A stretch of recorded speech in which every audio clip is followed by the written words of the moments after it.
A Idade do Bronze é conhecida por seus grandes impérios e potências, que floresceram no Oriente Próximo até o infame colapso do final da Idade do Bronze. Muitos desses são bem conhecidos: os babilônios, os assírios, os gregos micênicos com seus grandes palácios e os sempre poderosos egípcios. No entanto, houve outra civilização, muito menos conhecida, que ganhou destaque em meados do segundo milênio antes de Cristo, chegando até a se tornar a principal potência do Oriente Próximo sob seus reis mais poderosos, os hititas. Até o século XIX, os hititas eram, de fato, uma civilização perdida. As primeiras evidências arqueológicas deles foram antigos registros comerciais assírios, que detalhavam negociações com uma certa terra de Hati.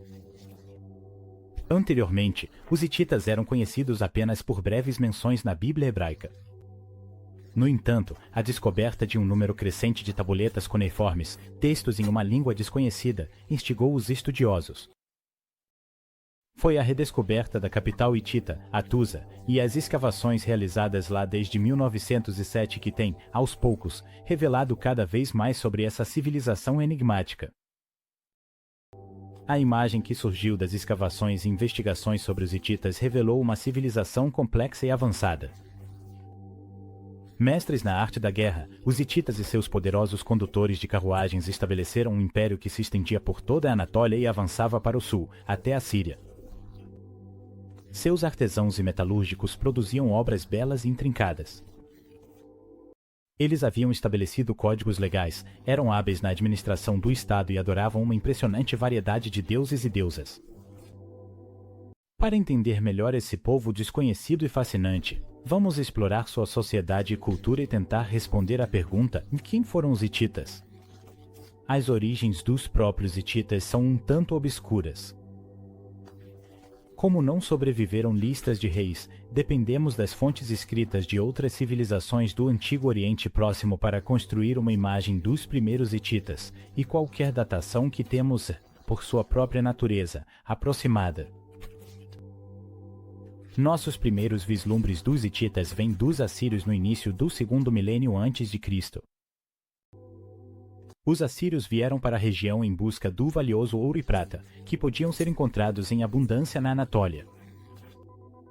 Eles, no entanto, não vieram à Anatólia como conquistadores com a intenção de extrair esses metais da terra por conta própria. Em vez disso, eles vieram como comerciantes, pois, no início do segundo milênio antes de Cristo, a Anatólia era coberta por um mosaico variado de cidades-estado, formando vários pequenos governos e reinos. Foi com essas cidades-estado que os assírios negociaram, trazendo estanho, o ingrediente-chave para a criação do bronze, em troca de ouro e prata. Além disso, os assírios também trouxeram consigo um presente muito maior e mais duradouro na escrita, na forma do sistema cuneiforme. São as tabuletas de argila em cuneiforme assírio antigo, extraídas de assentamentos comerciais assírios na Anatólia, como o assentamento de Canese, que contém os primeiros exemplos da língua hitita, principalmente na forma de nomes. O sistema de escrita cuneiforme, por sua vez, foi adotado em toda a Anatólia e continuou a ser utilizado muito tempo depois do declínio e desaparecimento dessas colônias comerciais assírias. A população hitita era formada por diversos grupos étnicos, incluindo mesopotâmios, sírios e uma variedade de povos da Anatólia, como hitas e hatitas. Parece que a principal etnia da Anatólia Central no início do segundo milênio antes de Cristo eram os hatitas, que estavam organizados em vários estados-cidade. Foi a partir do antagonismo entre esses estados-cidade que surgiria a entidade política hitita.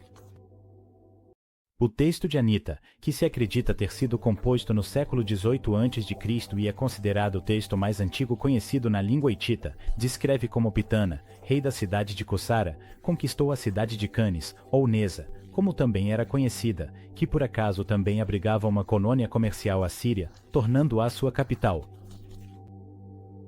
Seu filho, Anita, conquistou e aparentemente destruiu a cidade de Hattusa, que viria a se tornar a capital do poderoso Império Hitita.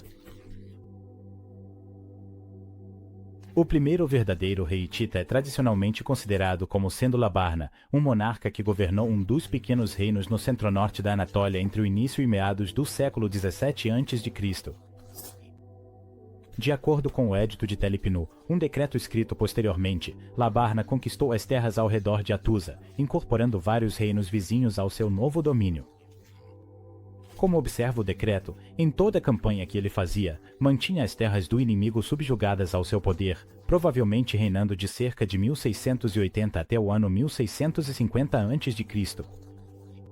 O governo de Labarna foi tão influente que reis hititas posteriores usaram seu nome como um título honorífico, de maneira semelhante ao uso de César pelos imperadores romanos para evocar o prestígio de Júlio e Augusto. Da mesma forma, a esposa de Labarna, Tavanana, deu seu nome ao título das rainhas hititas que vieram depois. Após a morte de Labarna, seu sucessor, que talvez fosse um sobrinho da rainha Tavanana, assumiu o trono. Atuzilii tomou a importante decisão de transferir a capital de seu reino em expansão de Kussara para a outrora arruinada Atusa. O motivo exato dessa decisão é motivo de debate. No entanto, o que é certo é que Atusa possuía vantagens geográficas distintas para um rei guerreiro. A cidade estava localizada em um afloramento rochoso que oferecia excelentes defesas naturais. 7 nascentes garantiam um suprimento abundante de água, e a floresta ao redor fornecia à cidade madeira em abundância. Com sua nova capital estabelecida, Atuzilii iniciou uma série de conquistas que ampliaram seu território e consolidaram o poder hitita como uma grande força na região. Campanhas contra o reino de Hamad, na Síria, expandiram as fronteiras do antigo reino até as margens do mar Mediterrâneo e a rica cidade portuária de Al-Alash. Atuzilii também conduziu uma série de campanhas contra os povos da Anatólia Ocidental, em terras conhecidas como Arzava, e contra os hurritas ao sudeste, já que ambos os grupos aproveitaram a oportunidade para atacar o território hitita enquanto as forças de Atuzilii estavam no exterior. Ao final de seu reinado, o rei hitita deixou um reino poderoso. Atuzilii escolheu seu neto, Mursili, como sucessor, tendo banido seu filho e seu genro por liderarem revoltas contra ele, e seu sobrinho por conspirar. O incrível documento conhecido como o Testamento de Atuzilii registra as palavras finais do rei, nas quais ele nomeou seu neto como herdeiro. Ao atingir a idade adulta, Mursili demonstrou a mesma habilidade militar de seu avô, iniciando uma campanha ambiciosa e altamente bem-sucedida pelo rio Eufrates, na qual o exército hitita saqueou tanto Alepo quanto Babilônia, provocando o colapso do antigo Império Babilônico. Apesar de alcançar um sucesso extraordinário no exterior, problemas começaram a surgir em Atusa, com o rei e seu exército ausentes por tanto tempo. Conflitos internos começaram a fermentar e, ao retornar à capital, o rei Mursili foi assassinado por seu cunhado, Antili, que rapidamente assumiu o trono. Assassinatos e disputas pelo poder se tornariam uma característica da política hitita por quase um século a partir do reinado de Antili. O sucessor de Antili, Zidanta, assassinou todos os remanescentes da família de seu predecessor antes de ser assassinado por seu próprio filho, Amuna. Os filhos de Amuna, por sua vez, foram mortos por seu sucessor de curto reinado, Uzia I. Durante esse quase século de turbulência, as intrigas internas impediram efetivamente que os monarcas hititas fizessem campanhas no exterior. Além disso, a relativa fraqueza dos hititas permitiu que os hurritas se estabelecessem como uma potência regional, que regularmente realizava extensas incursões em território hitita. Por volta do ano 1525 a.C., um monarca hitita, determinado a reverter a decadência, tomou o controle de Uzia em um golpe aparentemente sem derramamento de sangue. Seu nome era Telepinu, um nome régio único entre os reis hititas, e talvez escolhido porque era compartilhado com uma divindade agrícola associada à luta contra o caos. Num primeiro momento, Telepinu fez campanha contra os hurritas ressurgentes, aparentemente tendo sucesso e garantindo uma aliança com o reino de Kizovadna contra os Mitanni, mais ao sudeste. Ainda mais crucialmente, Telepinu buscou pôr fim ao derramamento de sangue incessante que ocorria nas sucessões reais e estabeleceu leis de sucessão no reino hitita. O filho primogênito da primeira esposa do rei deveria assumir o trono após a morte do governante. Se não houvesse filho nascido da primeira esposa, então o trono deveria ser dado ao filho de uma de suas concubinas.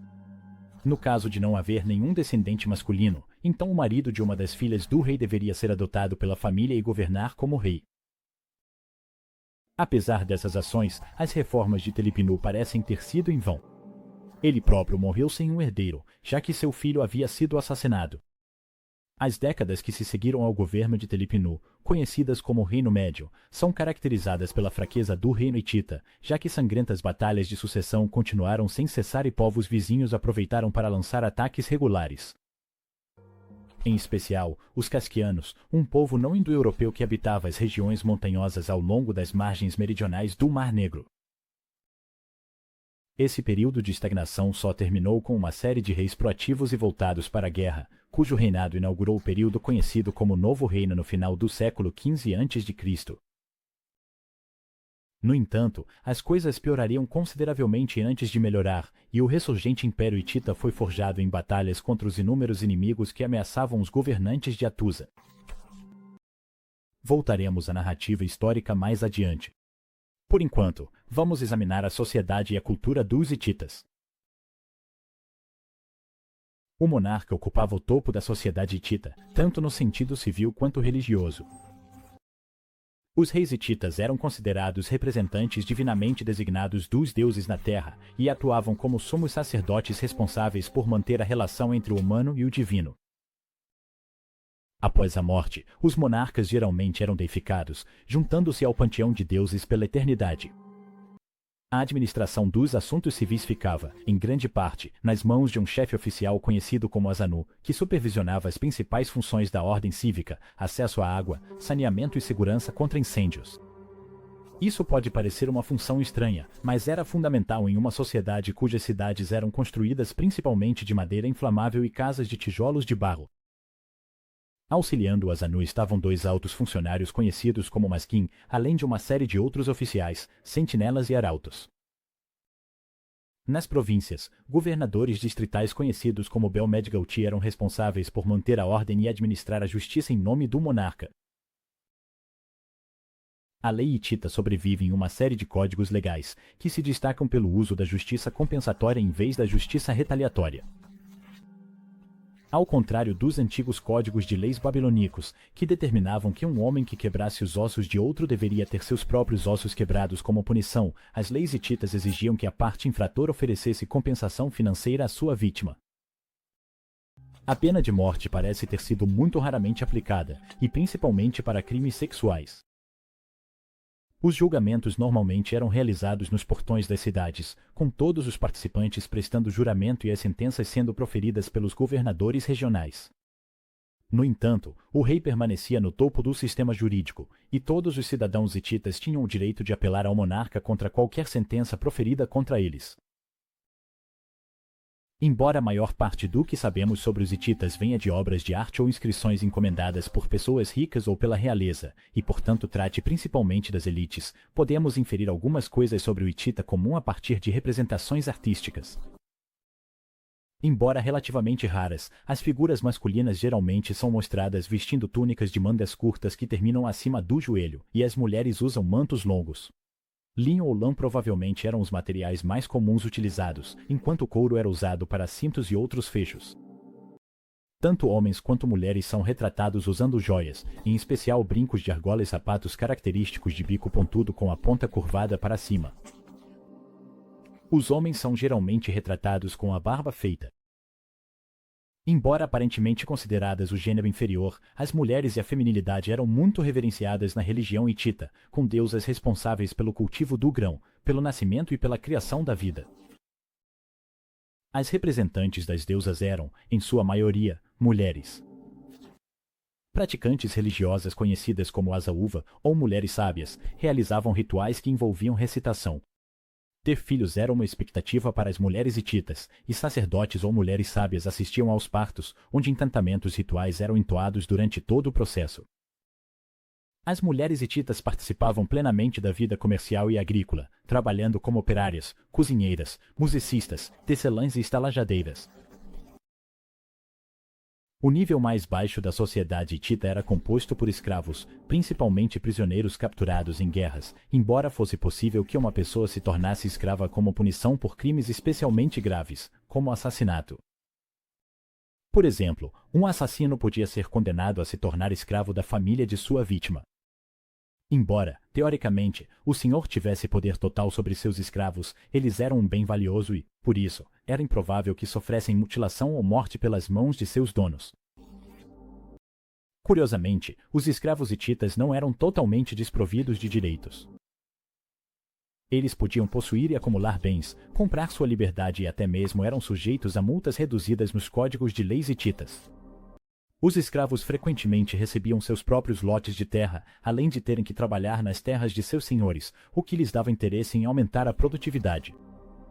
Parece que escravos ricos conseguiam até mesmo se casar com mulheres livres.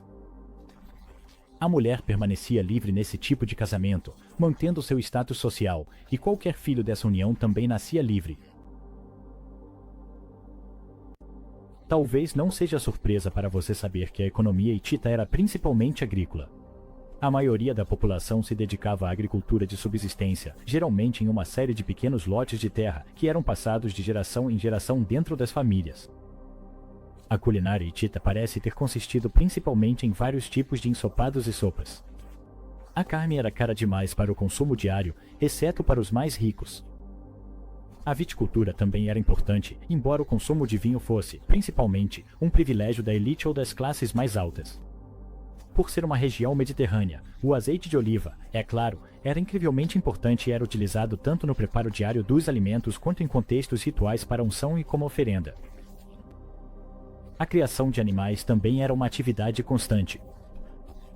Ovelhas, cabras, porcos, burros, cavalos, gado e aves eram todos criados para fornecer alimento e vestuário, principalmente lã e couro.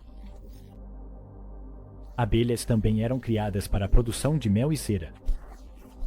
Uma receita de doce registrada em escrita cuneiforme era feita combinando farinha e mel com gordura animal, manteiga ou óleo, e depois assada. Além da agricultura, os artesãos hititas eram responsáveis por produzir uma variedade de obras artísticas, incluindo cerâmica, escultura em pedra e trabalho em metal, como veremos em mais detalhes na parte deste vídeo dedicada à arte. Cobre, bronze, prata, ouro, ferro e chumbo podiam ser produzidos na Anatólia, e a demanda mesopotâmica por produtos de metal provavelmente levou a um aumento nas exportações para essa região. Os artesãos costumavam colocar seus filhos como aprendizes, com os ofícios geralmente passando de pai para filho. O comércio também era importante para os hititas. Deve ter sido um elemento relativamente lucrativo da economia hitita, como evidenciado pelas proteções legais concedidas aos comerciantes. As penalidades impostas pelo roubo de mercadorias eram mais severas se os bens em questão pertencessem a um comerciante. O controle hitita sobre cidades localizadas em importantes rotas comerciais, em especial as de Carquemis e Alepo, permitia aos hititas cobrar pedágios dos comerciantes que passavam, enriquecendo com o fluxo de mercadorias que iam e vinham da Mesopotâmia e do mundo mediterrâneo. A ação militar também era uma importante fonte de dinheiro para os hititas. As conquistas traziam não apenas saques para os cofres reais em Atusa, mas também estados vassalos que forneciam tributos regulares. No entanto, travar guerras é uma atividade notoriamente cara, e os hititas não eram exceção a essa regra. A relativa falta de mão de obra no território hitita significava que, em tempos de guerra, seria necessário convocar reservas da população em geral, desviando recursos da produção de alimentos. A guerra era um elemento fundamental da sociedade hitita. Campanhas regulares eram realizadas fora dos meses de inverno, e a habilidade marcial era altamente valorizada pelos hititas. De fato, os monarcas hititas eram os comandantes supremos dos exércitos do reino, e muitos reis estabeleceram e consolidaram seu poder por meio de campanhas bem-sucedidas. Nas palavras de Bryce, lutar contra os inimigos era uma atividade tão regular e natural entre os hititas quanto cultivar a terra e adorar os deuses. A guerra, e não a paz, era o estado normal das coisas. A grande maioria dos exércitos hititas era composta por soldados de infantaria, geralmente equipados com uma espada e uma lança, embora algumas fontes retratem guerreiros armados com machados de batalha ou até mesmo maças. Embora representassem apenas uma pequena parte do exército, os hititas eram mais conhecidos por seus condutores de carros de guerra, tropas de choque de elite usadas pelos comandantes hititas para romper as formações inimigas, inspirando medo e destruindo a determinação dos adversários. Os carros de guerra geralmente consistiam em uma estrutura de madeira coberta com peles de animais esticadas. Essa construção leve tornava os condutores de carros de guerra hititas extremamente rápidos e altamente manobráveis. O segredo do sucesso dos hititas no uso dos carros de guerra vinha de suas modificações únicas no veículo. Enquanto outros povos do Oriente Próximo usavam carros de guerra com o eixo montado na parte traseira do veículo, os hititas construíam seus carros com o eixo no centro, o que aumentava a estabilidade e permitia que cada carro transportasse um passageiro, que empunhava uma lança e um arco. Curiosamente, o mais antigo manual de treinamento equestre do mundo, encontrado em Hattusa e atribuído a um hitita chamado de Kuli, descreve um regime detalhado de 214 dias para treinar cavalos de carros de guerra, incluindo orientações sobre dieta, cronogramas de treinamento e até exercícios noturnos para garantir a eficácia dos cavalos em batalha. O rei costumava acompanhar o exército nas campanhas e frequentemente nomeava membros da família real como comandantes, especialmente se uma guerra estivesse sendo travada em várias frentes e exigisse a divisão das forças hititas. O prestigioso título de Galgustin, que significa chefe do vinho, uma posição que surgiu a partir do dever de copeiro real, era frequentemente concedido a príncipes hititas.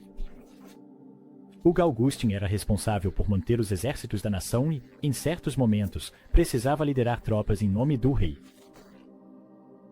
Abaixo do rei do Galgustin, os governadores regionais, chamados Belmadauti, que significa Senhor da Torre de Vigia, eram responsáveis por manter os postos avançados e guarnições nas fronteiras das terras hititas. As terras conquistadas, uma vez subjugadas, eram obrigadas a assinar tratados reconhecendo os hititas como seus senhores e prometendo fornecer tributo anual. Os hititas também exigiam que seus vassalos fornecessem apoio militar em tempos de guerra e, em troca, prometiam socorrer seus vassalos caso fossem atacados. Uma vez que tal tratado era assinado, o domínio hitita era relativamente indireto, permitindo que os governantes vassalos governassem como quisessem. Esse sistema garantia que grandes contingentes de tropas hititas não precisassem ser estacionados nos estados vassalos, um passo crucial, já que os hititas frequentemente careciam de mão de obra. Como uma observação à parte, foram traçadas semelhanças bastante fascinantes entre os tratados hititas e as alianças formadas entre Deus e os israelitas no Antigo Testamento. Foi sugerido que os hititas, responsáveis por metade dos tratados que sobreviveram do Antigo Oriente Próximo, inspiraram os autores bíblicos do Antigo Testamento. A qualidade da arte hitita tem sido caracterizada como inferior em comparação com obras equivalentes produzidas no Egito e na Mesopotâmia. No entanto, o que pode faltar em qualidade é compensado por sua originalidade, pois, embora a arte hitita apresente influências e inspirações de civilizações vizinhas contemporâneas, como de certa forma toda arte faz, ela é mesclada com um toque distintivo hitita, o que a torna verdadeiramente única. A maioria das obras artísticas hititas está relacionada a temas religiosos, e parece que, ao contrário de outros governantes do Oriente Próximo, os reis hititas não contratavam escultores para criar obras monumentais em pedra que comemorassem suas vitórias militares. A cerâmica era um meio artístico amplamente praticado pelos hititas. A grande maioria dessas peças é relativamente simples e funcional em sua forma, decorada com linhas simples que eram entalhadas no barro ou pintadas na superfície, com algumas exceções notáveis. Copos de cerâmica decorativos foram moldados no estilo de vários animais, como touros, leões, javalis, águias e carneiros, e até mesmo na forma da distinta bota curvada atiana, além de diversos vasos altamente decorativos do período hitita antigo que foram descobertos nos sítios de Anandik, Bitik e Uzei em Dedé. Um dos mais espetaculares entre eles é o vaso de Anandik, que apresenta impressionantes 50 figuras retratadas em detalhes intrincados, distribuídas em 4 camadas ou anéis, representando as etapas de uma cerimônia de casamento. Na camada mais baixa, é mostrada uma cena de banquete com músicos e 2 figuras de destaque frente a frente, provavelmente um casal real ou divino. A camada seguinte exibe um deus sentado diante de um altar, com uma procissão se dirigindo a uma estátua de culto em forma de touro. Na camada seguinte, uma procissão liderada por espadachins caminha em direção a um templo e a um altar. A última camada mostra uma procissão de dançarinos e músicos que termina com 2 figuras envolvidas em um ato sexual. Ainda mais intrincado é o interior da borda do vaso. 4 cabeças de touro voltadas para dentro, com bocas ocas conectadas por tubos a uma pequena bacia retangular. Quando um líquido é derramado nessa bacia, ele percorre os tubos e sai pelas bocas dos touros para dentro do vaso. É fácil imaginar como um vaso desses poderia ser usado em um contexto ritualístico, com o sangue de gado sacrificado jorrando pelas cabeças de touros de argila. Sabemos, pelas representações de pessoas na arte hitita, que joias eram comumente usadas tanto por homens quanto por mulheres. Especialmente brincos de argola, embora muito poucos exemplos de joias pessoais tenham sido encontrados. Dito isso, 2 notáveis amuletos de ouro dos séculos 14 a 13 a.C. foram descobertos. Ambos os amuletos retratam divindades, sendo um deles uma divindade guerreira masculina com um capacete cônico com chifres e portando uma maça. O outro, uma deusa sentada em um trono com uma criança no colo e um grande adorno de cabeça em forma de disco, o que levou à sua identificação como Arina, a deusa do sol. Além das imagens do divino, a arte hitita frequentemente se dedicava a representações de animais, tanto selvagens quanto domesticados.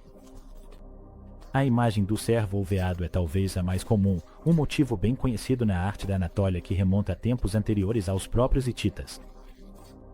Padrões de bronze pré-hititas encontrados em tumbas de Alakauiú apresentavam cervos, e a arte hitita é rica em imagens desses animais. O relevo de Karazu, esculpido em uma rocha acima do rio Karazu, mostra um cervo com galhadas sendo montado por uma figura masculina, muito provavelmente um deus.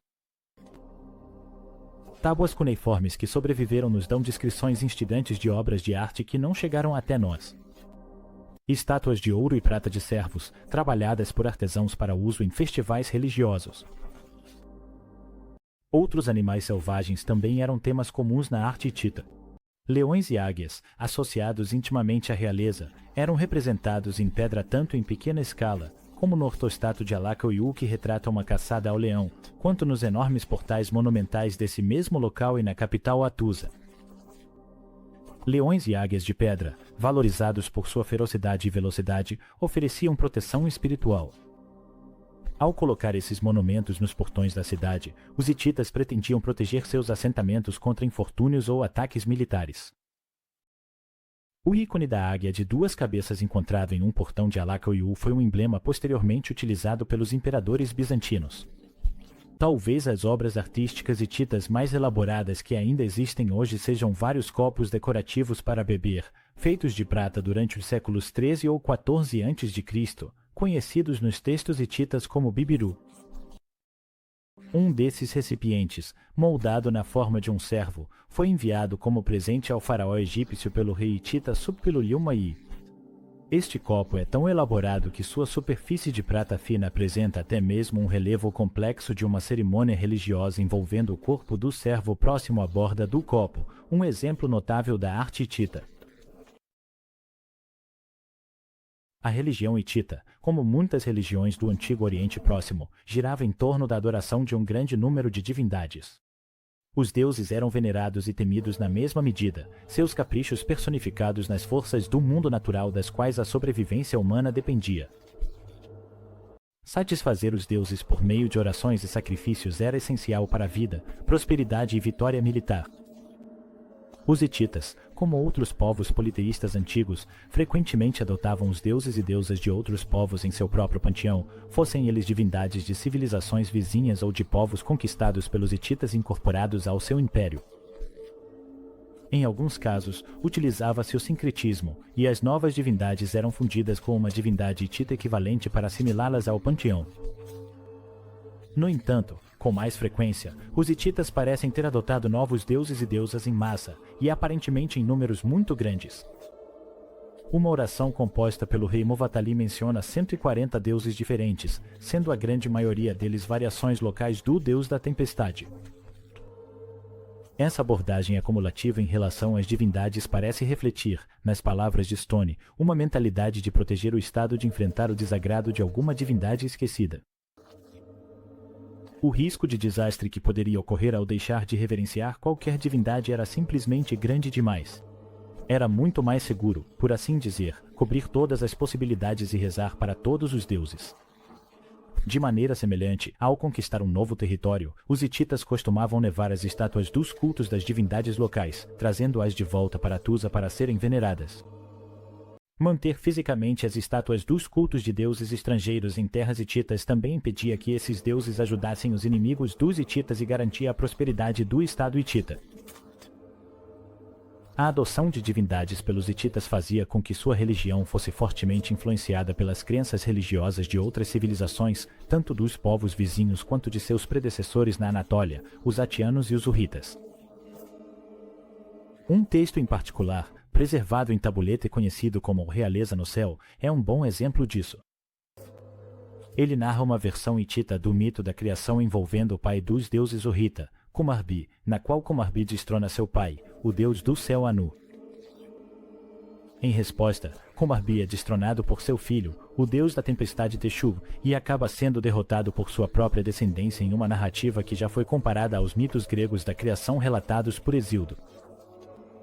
Em especial, ambas as histórias contêm uma imagem específica e bastante bizarra de novos deuses surgindo a partir dos genitais castrados de seus antepassados. Claro, no conto grego, é o deus da tempestade Zeus quem destrona seu pai, Cronos, estabelecendo seu lugar como líder do panteão.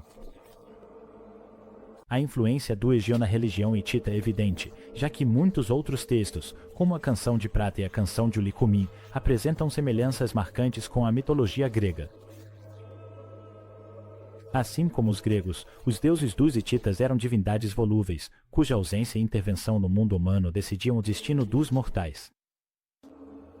Os maiores entre o panteão hitita eram o deus da tempestade e a deusa do sol. Embora fossem chamados por diferentes nomes regionais, esse casal divino era frequentemente nomeado como Teshub e Ebat, embora os hititas também se referissem a eles como Taruna e Arina. Como governantes do céu, era em Teshub e Ebat que toda a humanidade dependia. Teshub, chefe do panteão e deus do tempo, comandava as tempestades, trazendo chuva para a terra. Era o calor do sol enviado por Ebat que fornecia o calor crucial para o cultivo das plantações. Os reis e rainhas dos hititas eram os representantes mortais desses governantes divinos, um casal em imitação do divino.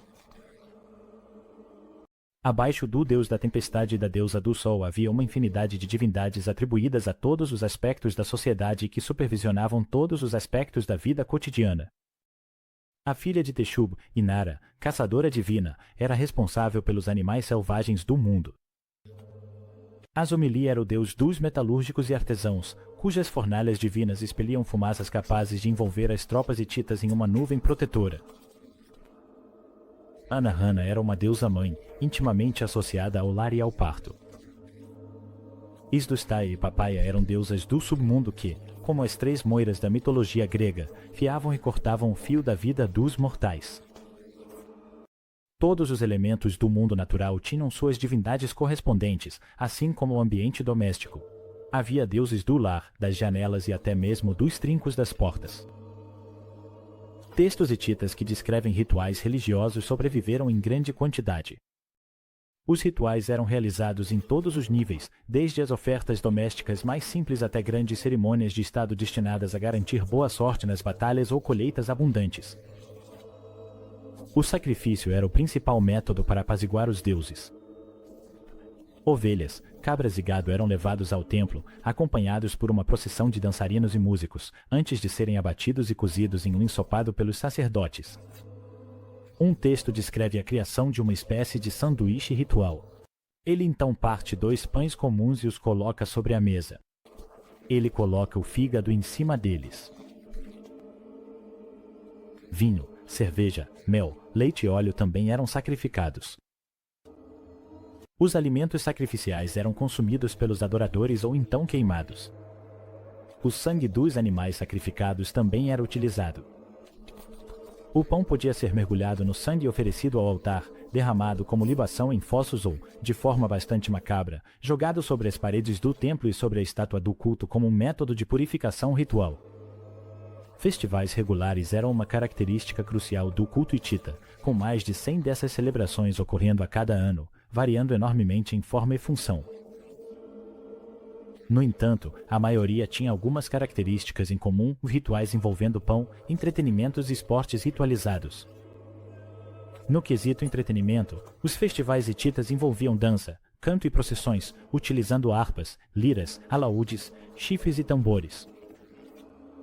Atores se apresentavam para o público, e um festival chegou até a ter um oficial do templo tomando banho nu em cerveja.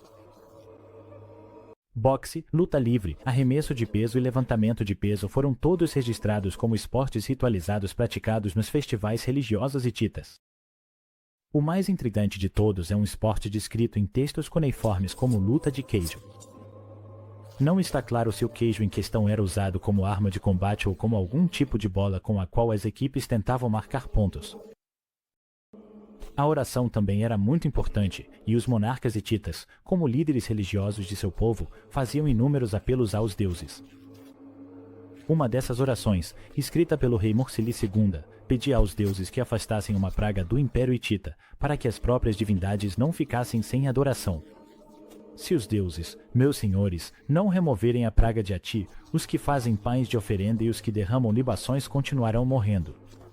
E se eles também morrerem, os pães de oferenda e as libações serão cortados dos deuses. A língua hitita era um idioma da Anatólia e fazia parte da família de línguas indo-europeias. Entre as línguas indo-europeias, é o idioma com as evidências escritas mais antigas que sobreviveram. Apesar de ser a mais antiga, a língua hitita foi descoberta relativamente tarde, já que nosso conhecimento sobre ela vem principalmente de cerca de 30.000 tábuas cuneiformes escavadas no final do século XIX em Atusa, a capital hitita, e em outras cidades hititas. Foi apenas várias décadas depois que o linguista tcheco Bedřich Hojsný estudou e decifrou as tábuas de Atusa, declarando em 1915 que o hitita era uma língua indo-europeia. O linguista Edgar Sturtevant, ao notar diferenças consonantais, posteriormente levantou a hipótese de que o hitita, em vez de ser uma língua indo-europeia, poderia na verdade ser uma língua irmã do indo-europeu. Ele caracterizou isso como indo-hitita. No entanto, hoje é geralmente aceito que o hitita era e é indo-europeu, e que suas peculiaridades podem ser explicadas pelo fato de que a língua foi registrada muito antes das outras línguas indo-europeias, preservando assim características que foram perdidas em outros dialetos registrados posteriormente.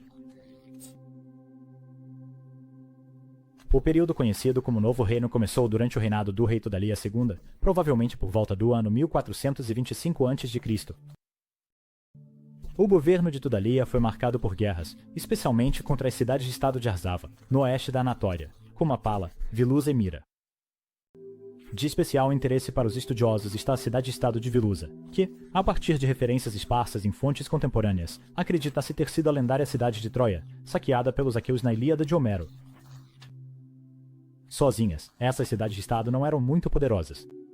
No entanto, em confederação, elas representavam uma ameaça séria para os hititas, e foi justamente uma confederação de 22 estados que Tudalia conseguiu derrotar em batalha.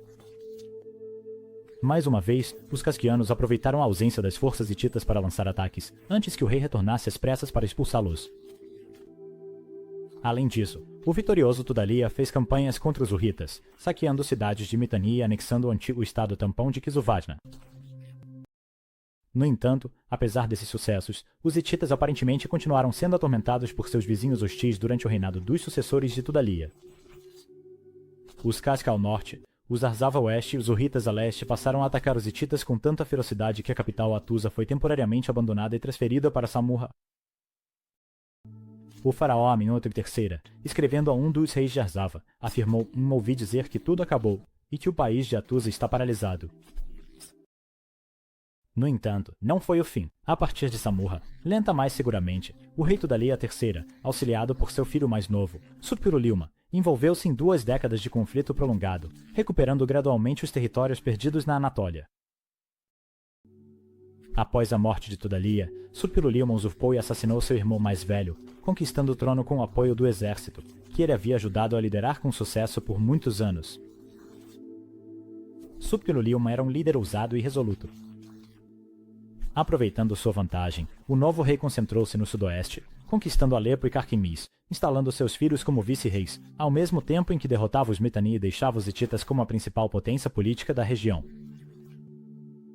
Tamanha era a influência de Suppiluliuma que a viúva de Tutancâmon solicitou uma aliança matrimonial com um dos filhos do rei hitita.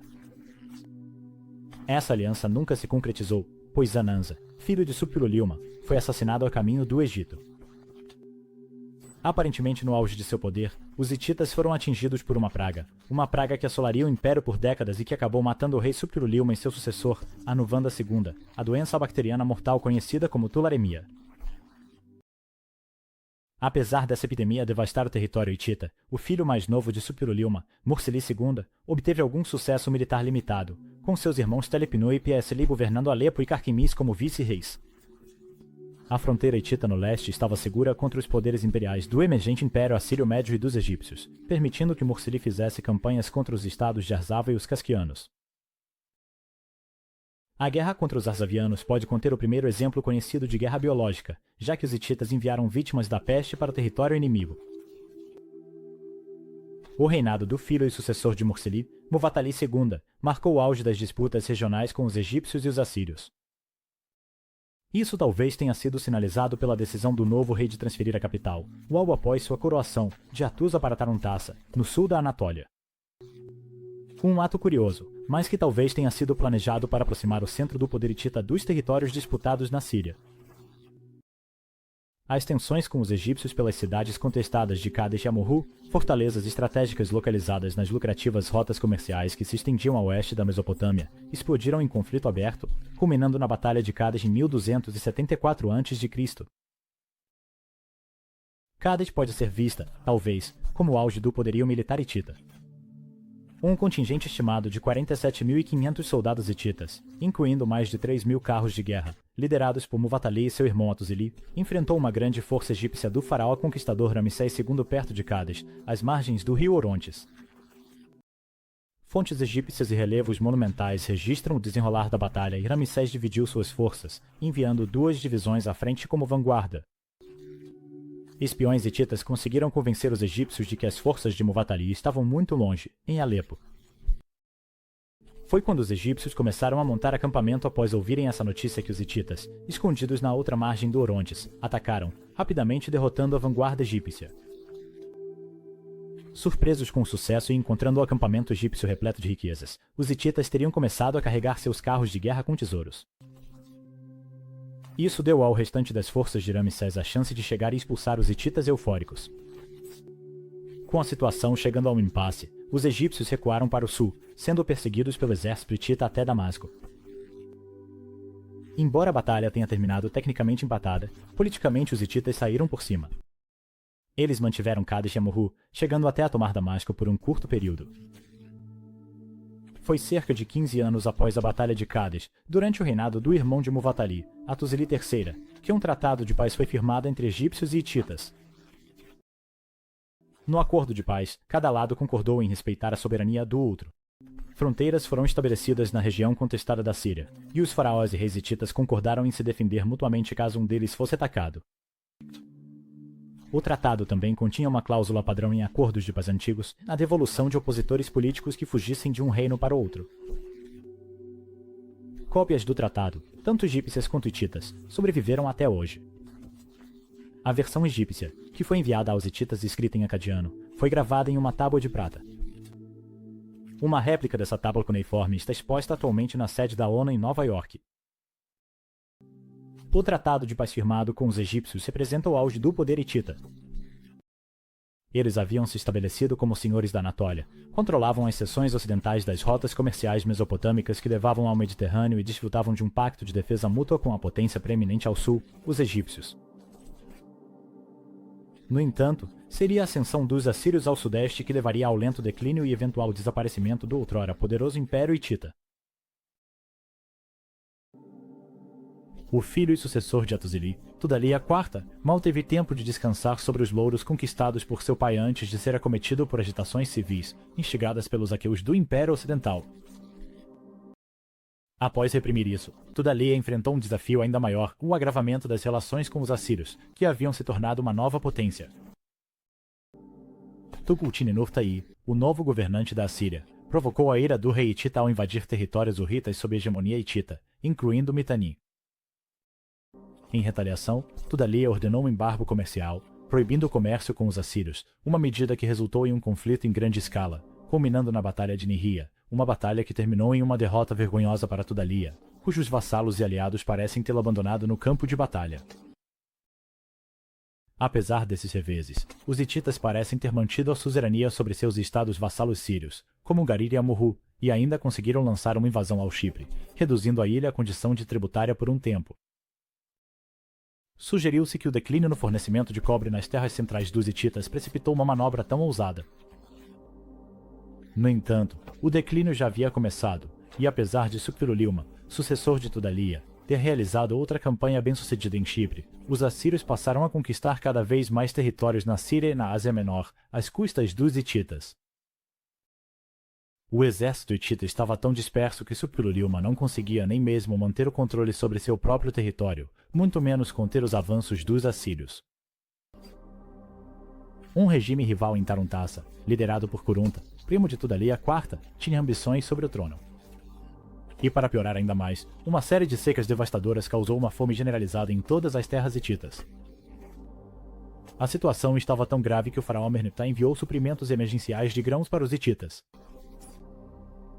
Nesse ambiente político e econômico extremamente instável, o sistema de vassalagem que sustentava o Estado hitita começou a desmoronar. Os estados vassalos, levados à beira da fome pelas mudanças climáticas, não conseguiam enviar suprimentos para Tusa. Por sua vez, os reis hititas lutavam para manter qualquer aparência de unidade política. Essa combinação de fatores, agitação interna, clima e invasões estrangeiras, selou o fim não apenas dos hititas, mas de várias civilizações do Antigo Oriente Próximo e do Mediterrâneo no início do século XII a.C., em um período que ficou conhecido como o colapso da Idade do Bronze Tardia. Os gregos micênicos, os cassitas da Babilônia e o reino hitita colapsaram, enquanto as grandes potências do Egito e da Síria ficaram gravemente enfraquecidas. A fome generalizada e as invasões dos chamados povos do mar, que provavelmente também eram refugiados das dificuldades econômicas mencionadas, destruíram essas grandes potências.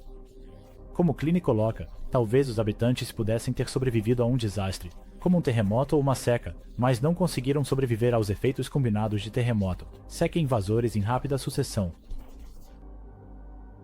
A desintegração gradual de outras potências agravou ainda mais o declínio dos hititas, já que eles dependiam dos estados vizinhos para o fornecimento de certos bens por meio do comércio. O avanço dos povos do mar pela costa do Mediterrâneo, a caminho de se estabelecerem na Filístia, deixou os hititas perigosamente expostos a ataques de seus antigos inimigos, os cassitas, que habitavam as montanhas. A própria Tusa, a grande capital dos hititas, foi arrasada por volta do ano 1180 a.C. Embora o Estado hitita possa ter colapsado, a influência dos hititas e de sua cultura perdurou, principalmente na forma de vários estados neo-hititas ou ciro-hititas, que existiram na Anatólia e na Síria.